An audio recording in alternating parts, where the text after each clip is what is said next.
get started. So we have been talking about the importance of logic in the field of artificial intelligence, and we have said that logic is one of the most important ways in which you communicate with an AI agent. You express what you know about the world in a logical representation. You therefore enable the machine to make logical inferences, and you can then query the machine for new inferences or properties of the domain which it might be able to use the current knowledge to respond to. In that context, we talked about what is a logical representation, what is the syntax, what is the semantics, and we then started talking about inference algorithms, and we did one inference algorithm which is forward chaining. And forward chaining is this procedure where it typically uses horn clauses in the system, and it uses modus ponens rule to make inferences. So whenever the rule says that P1 and P2 and P3 up to Pn implies Q, and we know that P1 is true, we know that P2 is true, we know that Pn is true, then we can prove that Q is true. Okay. And we said that is it a sound algorithm? Yes. Is it a complete algorithm? No. But if the only kinds of rules in our knowledge base are horn clauses and the query is a single literal or a conjunction of literals, then it is complete. This is very well. And then we very briefly mentioned that there is also something called backward chaining, in which you sort of start from what you want to prove and then try to create more support for it by saying, okay, if I have to prove this, what should be true in my domain, and then if I have to prove this, what should be true in my domain, and I keep doing this, and eventually I get to what was originally true in the knowledge base. That would be search in the backward direction. So today our goal is to talk about resolution proof systems. This is equivalent to proof by contradiction. Okay. And for that we will first talk about converting everything into CNF. Now I want to mention that the reason we convert everything into CNF is because it's a canonical representation. Any logical formula can be converted into a CNF formula, and so we work on CNF formulas because we assume that if you have a different kind of formula, you will first do a basic conversion, give me a CNF formula, and then I will start working on it. Okay, so you always have to start with some representation for an inference procedure, and so they decided that they will use the representation of CNFs. They could have used DNFs, they could have used other representations, but they said they will use CNF. So far so good. So very briefly, how do we convert any formula? Let's say my formula is B11 bidirectionally equivalent to P12 or P21. So now what we do is we basically start applying rules in this order. First, if it's a bidirectional implication, we convert it into unidirectional implications. So A, if and only if B, can be equivalently said as if A then B and if B then A. Right? So B11 bidirectionally equivalent to this is equal to saying B11 implies this and this implies B11. So that's the first step that we use. We eliminate bidirectional implication and convert it into two unidirectional implications and a conjunction of those.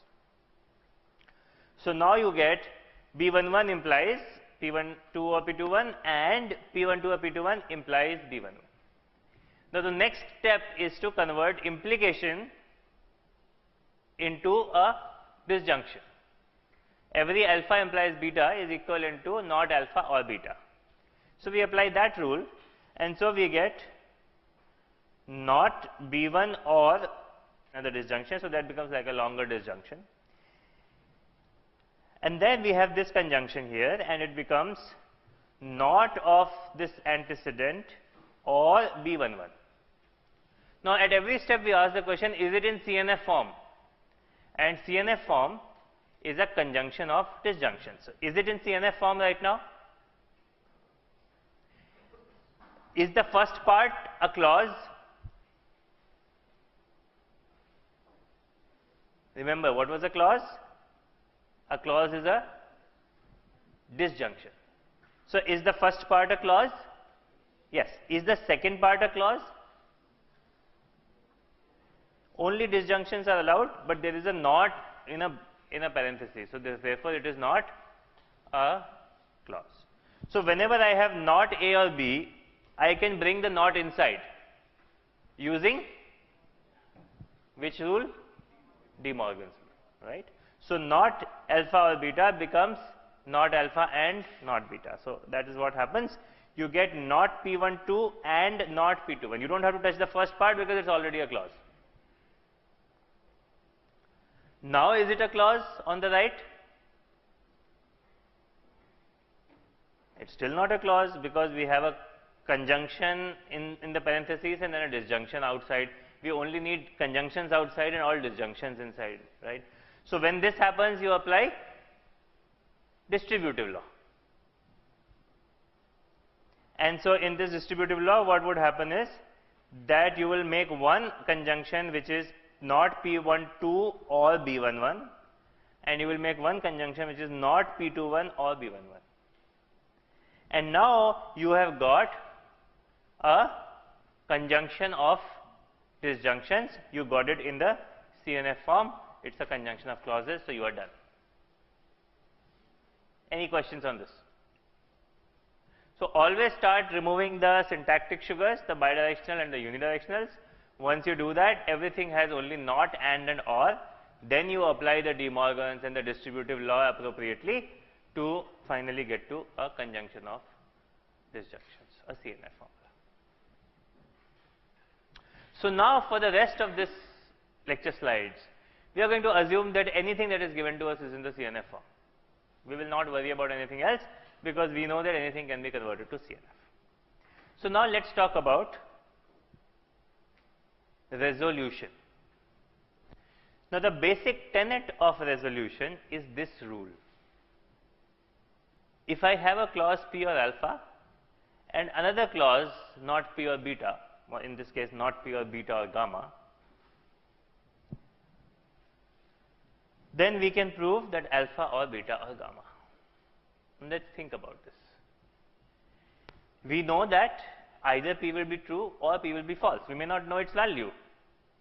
But if P is true, what has to be true? Beta or gamma has to be true because we have a clause which says not P or beta or gamma, no, not P is false. So therefore beta or gamma have to be true. Similarly, if P is false, alpha has to be true. It's like saying if this happens, then you have to do A. If this does not happen, you have to do B. So therefore, you know that you either have to do A or you have to do B. This is what this rule is saying. So this is the basic resolution rule. And now we have to ask the question, is it sound as a rule? Like modus ponens was sound as a rule. Is this sound as a rule? Yes, right? So whenever resolution says S1 proves S2, then you know that S1 entails S2 in the world. What is even more beautiful, right, is that it has one kind of completeness. It is not complete. In fact, there are theorems which say that Gödel's incompleteness theorem. You know about that, right? Which basically says that you cannot have a proof system which is sufficiently expressive and also complete. So you cannot build something which will prove everything if the problem is any interesting, right? So actually when Gödel proved this, everybody was like, wow, we can't do anything, this is so sad. Because we can never create a complete proof system. But you know, over time AI researchers realized that all this incompleteness business is good for theory. We will just make systems that work and then we will make different kinds of proof systems. So if you have that kind of problem, use this, and if you have another kind of problem, use that. It needs to work in the real world. It doesn't have to solve every problem in the universe. So anyway. So this is called refutation completeness. Refutation completeness means that I may not be able to prove everything, but if it is unsatisfiable, that means that if it is not satisfiable at all, if there is no model for the formula, if there is no world which is consistent with this set of assertions, then it will be able to prove false. And how would it be able to prove false? By creating an empty clause. Remember, we talked about the fact that empty clauses are equivalent to false, and you will see it very soon in the as an example. So, very first point that I want to make is that resolution already knows about modus ponens. Anything that modus ponens can do, resolution can also do. And to show that, I have to show you that if A implies B, then A entails B, right? So, if I know that A implies B and I know A, then I will entail B, right? So, let us write this out. So, we will first create clauses. So, if A implies B becomes not A or B, A is A, and then let us apply resolution here. Let us apply resolution here. What would resolution say? What is P here in the so there was a P in the previous slide. What is the equivalent of P here? A. We are looking for that thing which when is true you do something and when is false you do something, right? So, A is that thing. There is A somewhere in the clause and there is not A somewhere in the clause. And when you resolve them, then you add everything else that was the disjunction and create a new clause for it, right? So, in this case, we said pure alpha, not pure beta or gamma. So, resolution leads to alpha or beta or gamma. So, similarly, in this case, not A or B, A that leads to B. We get rid of A and not A and we are left with B, which is exactly what modus ponens says. So, the first thing is that resolution is stronger than modus ponens, it knows more.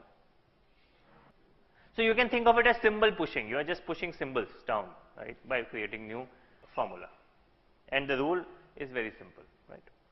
Now, I also want to show you with a very simple example that it cannot prove everything. And here is an example. It's a terrible example, but it makes the point. If Will goes, Jane goes. If Will doesn't go, Jane goes. Will Jane go? Answer? Yes. Should resolution be able to prove this? You think so. And I will tell you why it is not able to. If you resolve these two, you get J or J. Do you get J or J? Now, does it know J or J is J? It does not know J or J is J. It's so stupid that it absolutely has no idea that J or J is J. So, just by applying resolution, you cannot prove this simple thing. But that's okay, don't worry about it, because it is refutation complete. What does that mean? That if something is unsatisfiable, you will definitely be able to prove false. So, how do we prove these facts now? What we do is we use proof by contradiction. So, we said this is what we know. What we know is not W or J and W or J. And what do we want to prove? J. Let us suppose J is false. This is what we do in proof by contradiction. Let us suppose what we want to prove is false. So, we assume not J and then try to come to a contradiction, in this case, or a false, in this case an empty clause. And here is a simple way in which you do it. You resolve not J and not W or J, you get not W. I mean, there are many ways to do this, right? And you resolve not W and W or J, you get J. And then you resolve not J and you get empty clause. If this example is not clear, don't worry. I will show you another example and we will do it slowly. But here notice that J and not J resolved to an empty clause.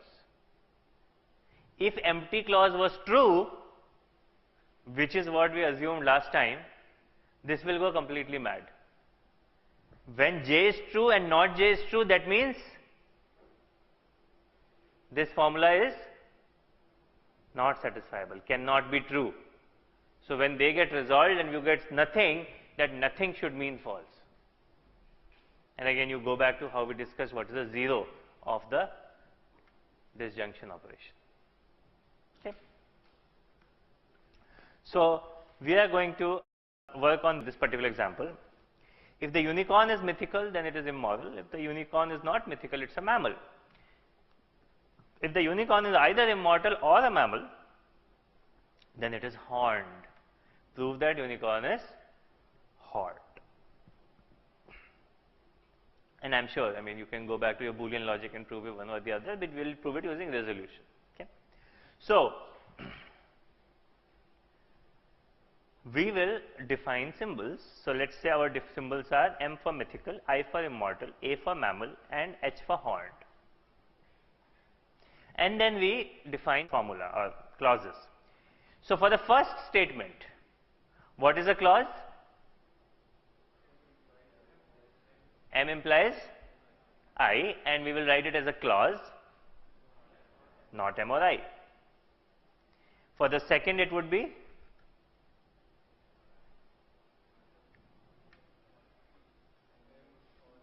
M or A, right, and so on. So, these are my clauses for the input. Now, we will always prove it by contradiction. So, what do we assume? Not H, we assume not H, okay. And now our goal is to apply resolution repeatedly to get to empty clause. And there are many paths, so we'll just look at one possible path. So, give me one resolution that you can do. For example, let's start with not A or H and not H. We get not A. Similarly, not H and not I or H, we get not I. So, we get these two by resolving. Then let's keep doing this. We resolve M or A and not A, we get M. We have not I and not M or I, we get not M. We have M and not M, we get empty clause. So, at least in this simple example, we were able to prove empty clause, and therefore, this is falsified, it is a contradiction, and therefore, unicorn is horned. Now, we know. Everybody with me? Any questions on resolution? Now, I am not going into the detail of how do you actually implement resolution very much.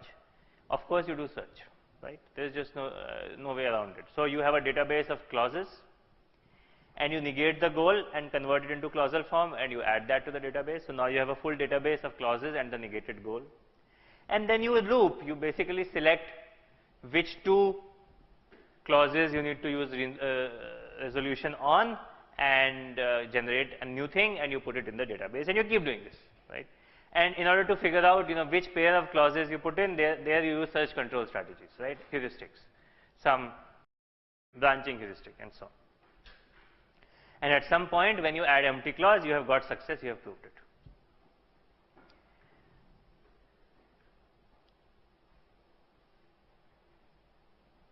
And then, if you are out of loop, but you don't get an empty clause, you can't get something new, but you don't even get empty clause, you return failure saying that I can't prove this.